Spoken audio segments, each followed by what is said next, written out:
அனைவருக்கும் வணக்கம். இன்றைக்கி நிமலன்ஸ் கிச்சனில் என்ன பார்க்க போகிறோன்னா, ரொம்பவே ஈஸியான ரொம்பவே டேஸ்டியான துவரம்பருப்பு துவையல் எப்படி செய்கிறதுன்னு பார்க்க போகிறோம்.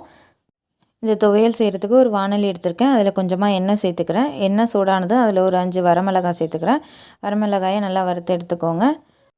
வரமிளகாய் இந்த மாதிரி நல்லா வறுபட்டதும் அதை ஒரு மிக்ஸி ஜாருக்கு மாற்றிக்கிறேன். அடுத்து அதே வாணலியில் அந்த பேலன்ஸ் இருக்க எண்ணெயில் கொஞ்சமாக துவரம்பருப்பு சேர்த்துக்கிறேன். உங்களுக்கு தேவையான அளவு துவரம்பருப்பு சேர்த்துக்கோங்க. அதையும் நல்லா வறுத்து எடுத்துக்க போகிறேன்.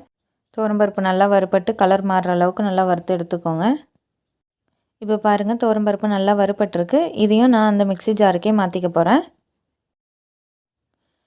அடுத்து இது கூட கொஞ்சமாக புளி சேர்த்துக்கிறேன்.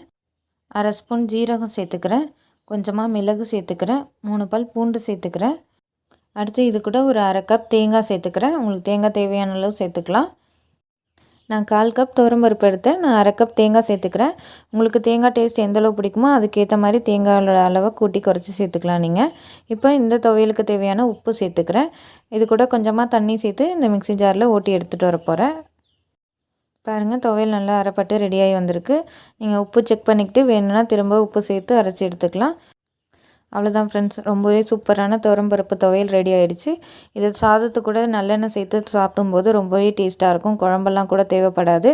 ரொம்பவே சூப்பரான ரொம்பவே ஈஸியான துவரம்பருப்பு துவையல் ரெடி ஆகிடுச்சு. நீங்களும் வீட்டில் ட்ரை பண்ணி பாருங்கள். உங்களுக்கு இந்த வீடியோ பிடிச்சிருந்தால் லைக் பண்ணுங்கள், ஷேர் பண்ணுங்கள், மறக்காமல் சப்ஸ்கிரைப் பண்ணுங்கள். அனைவருக்கும் நன்றி.